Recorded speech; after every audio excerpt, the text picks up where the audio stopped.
Hello दोस्तों, कैसे हो आप लोग। आशा करती हूँ अच्छे ही होंगे। आज मैं आप लोगों के लिए बहुत ही सुंदर कहानी लेकर आई हूँ, औरत का जाल।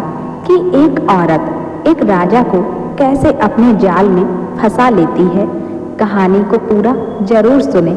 कहानी शुरू करने से पहले प्लीज मेरे चैनल को सब्सक्राइब जरूर कर लेना, साथ ही बेल आइकन को प्रेस करके ऑल पे क्लिक कर देना, जो ऐसी ही खूबसूरत कहानी आपको सबसे पहले मिल जाए। और कहानी पसंद आए तो वीडियो को भी लाइक शेयर जरूर कर देना। बहुत समय पहले की बात है। किसी राज्य में एक राजा राज्य करता था। राजा निरंजन एक युवा राजा थे। उनके राज्य का विस्तार बड़ी तेजी से हो रहा था, लेकिन उन्हें एक अजीब समस्या का सामना करना पड़ रहा था। एक बहुत ही सुंदर स्त्री, बला की खूबसूरत, लेकिन वो सम्मोहन में बड़ी कुशल थी। उसने ना सिर्फ इस राज्य बल्कि कई राज्यों में अपना जादू चला रखा था। सम्मोहित करके वो लोगों से कुछ भी काम करवाती थी।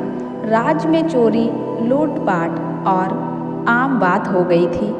उस स्त्री का लेकिन अभी तक कोई पता नहीं लगा पाया था, ना ही ठीक से उसके बारे में कोई बात पता कर पा रहे थे। आए दिन राजा के सामने कोई न कोई याचना लेकर राजमहल जरूर आता था। राज्य में चर्चा थी कि उस स्त्री का अंतिम शिकार राजा होगा, क्योंकि राजा को सम्मोहित करके वो राज्य की रानी बनना चाहती है। तब से राजा की सुरक्षा भी और बढ़ा दी गई। एक दिन एक भाई अपनी बहन के साथ राजमहल में आया। दोनों की हालत बहुत खराब थी। भाई अपने बहन के माथे पर हाथ रख आया था। बहन घायल थी और वो जन्म से ही बोल नहीं पाती थी। राजमहल में उसे जाने नहीं दिया गया। सैनिकों ने उसे द्वार पर ही रोक लिया। राजा ने दूर से यह देखा और उन्हें पहले उपचार के लिए राजमहल के उपचार केंद्र में भेजा गया। राजा ने स्वयं उपचार केंद्र जाकर उन्हें देखा। भाई और बहन दोनों रो रहे थे। रोता हुआ भाई बोला कि मैंने बड़ी मुश्किल से इसका विवाह के लिए स्वर्ण आभूषण बनवाए थे, लेकिन वो सम्मोहिनी हमें सम्मोहित करके सारे आभूषण लेकर चली गई। मेरी बहन मुझसे ज़्यादा सतर्क थी। इसने उसकी आँखों में नहीं देखा, इसलिए जब वो आभूषण छीन रही थी तब इन दोनों में छीना झपटी हुई और इसकी यह हालत हो गई। राजा ने उस लड़की की ओर देखा। मासूम सी लड़की सहमी सी बैठी थी। राजा ने उससे पूछा कि क्या तुमने उसे ठीक से देखा है? उसे पकड़ने में हमारा सहयोग कर सकती हो? उसका भाई बोला, सरकार, यह जन्म से ही गूंगी है, बोल नहीं सकती। राजा ने उससे पूछा, क्या नाम है तुम्हारी बहन का? वो बोला, सरकार, इसका नाम बाती है और मेरा नाम मंगल है। राजा उस समय वहाँ से चला गया, लेकिन उस मासूम लड़की का चेहरा और रोना उसकी आंखों में घूमता रहा। शाम को राजा फिर उपचार केंद्र गया। वो लड़की और उसका भाई जाने की तैयारी में राजा ने उन्हें जाते देखा और बोला कि कहाँ जा रहे हो? राजा अब उस लड़की बाती की आंखों में ही देख रहा था। बिल्कुल निर्दोष उसकी आंखें राजा के हृदय को चीर रही थी। राजा ने उनसे कहा कि आप दोनों राजमहल के मेहमान बनकर यहीं रहेंगे।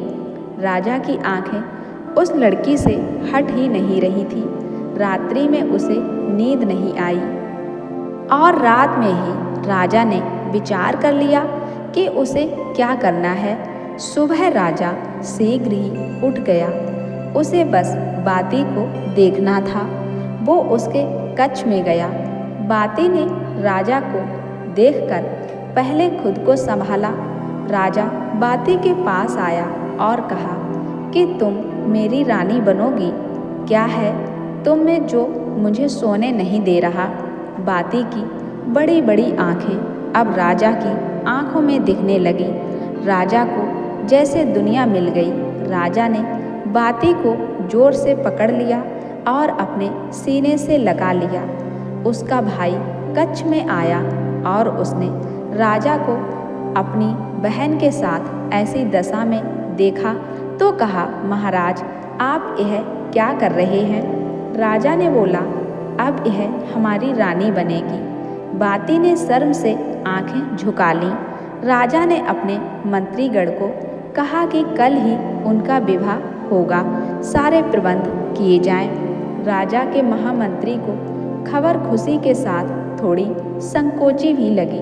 तभी अचानक द्वार पर एक लड़की बहुत रो रही थी। महामंत्री वहाँ गए। तब उन्हें पता चला कि वो लड़की भी बोल नहीं सकती। वो इशारों में कुछ समझाना चाह रही थी। थोड़ी देर बाद समझ आया कि उसका भाई सम्मोहिनी के बस में है, ऐसा यह कहना चाह रही है। महामंत्री को अब शक होने लगा। उसे पता चल गया था कि यह उसकी असली बहन है और राजा भी अब उस सम्मोहिनी के बस में है। राजा एक पल के लिए भी उसका हाथ वो छोड़ नहीं पा रहा था। सम्मोहिनी भी राजा को इस हालत में देख बहुत खुश हो रही थी। वो सोच रही थी, यह राजा तो अब मेरे लिए मरने को भी तैयार हो जाएगा। बस मुझे इसे इसी तरह सम्मोहित करके रखना होगा। महामंत्री को लग गया कि राजा को अब इस स्त्री के चंगुल से छुड़ाना होगा। वो राजा के पास गया और कहा कि राजा, कल आपका विवाह है और विवाह के पूर्व कुछ रस्में और शगुन होते हैं, इसलिए विवाह के पूर्व आप ऐसे रानी के साथ एकांत में नहीं रह सकते। उस स्त्री ने महामंत्री की ओर देखा, लेकिन वो आंखें नीचे करके ही रहा। उन्हें पता था कि अगर एक बार उनकी आंखों में उसने देख लिया तो वो भी उसके बस में आ जाएगा। राजा नहीं माना। फिर महामंत्री ने कहा कि यह सब मैं आगे आपके विवाह के सफल होने के लिए ही और एक फिर रात्रि के बाद उसके बाद पूरा जीवन पड़ा है। राजा अब मान गया, जाने को तैयार हो गया। सम्मोहिनी की व्यवस्था थी कि वो कुछ बोल नहीं सकती थी, इसलिए कुछ बोल नहीं पाई और राजा वहाँ से चला गया। महामंत्री राजा को उनके कक्ष में ले गए। उन्हें पता था कि राजा को सच बताने से कोई फायदा नहीं है, क्योंकि राजा उनकी बात नहीं मानेगा। उन्हें किसी तरह से सम्मोहिनी के मुंह से कुछ बुलवाना पड़ेगा। इसलिए उन्होंने कहा कि राजा, अब से मंडप तक रानी आपको देख नहीं सकती, नहीं तो बड़ा अनर्थ होगा। इसलिए मैंने निर्णय लिया कि हमें रानी की आंखों में काला कपड़ा बांधना होगा। राजा की हालत एक पागल से भी कम रह गई थी। उसने कहा, आपको जो सही लगता है वह करें, लेकिन कल मेरा विवाह कराएं और अधिक विलंब नहीं करें। महामंत्री ने कुछ महिलाओं को उस सम्मोहिनी के कक्ष में भेजा, जिन्होंने उसकी आंखें काले कपड़े से बंद कर दी थी। साथ ही 2 स्त्रियां बही रहीं ताकि वो खोल नहीं सके। सम्मोहिनी विवश थी कि क्योंकि वो बोल नहीं सकती थी, वरना उसका भेद खुल जाता, इसलिए वो चुप रही। अगले दिन मंडप सजाया गया था। राजा आतुरता से वहाँ उसकी राह देख रहा था। दुल्हन को लाया गया। आंखों पर काला कपड़ा था। फिर मंडप पहुँचने पर कपड़ा हटाया गया। जैसे ही कपड़ा हटा, सम्मोहिनी को कुछ दिखाई नहीं दिया, जिस कारण उसे पीड़ा और क्रोध आने लगा, क्योंकि उसकी शक्ति तो आंखों में ही थी। वो जोर से चिल्लाई, महामंत्री, तूने मुझे अंधा कर दिया। ऐसा कहकर वो इधर उधर हड़बड़ाकर दौड़ने लगी। तूने मुझे अंधा कर दिया। सारा मंडप बिखर गया। राजा भी उसकी वाणी सुनकर जैसे नींद से जाग गया हो, उसका सम्मोहन टूट गया। राजा ने कहा, तो अच्छा, तो तुम हो वो हमें भी धोखा दे रही थी। सम्मोहिनी को फिर पहरेदारों ने पकड़ लिया और कारागृह में डाल दिया। राजा ने महामंत्री से पूछा कि आपने यह कैसे किया। महामंत्री ने कहा कि उसकी शक्ति उसकी आँखों में थी। मैंने कुछ समय के लिए उसे एक पदार्थ से अंधा किया और उसकी असलियत सामने आ गई। और राजा ने उन दोनों भाई बहनों को धन्यवाद के साथ विदा किया और महामंत्री को भी उन्हें और राज्य को बचाने के लिए धन्यवाद दिया।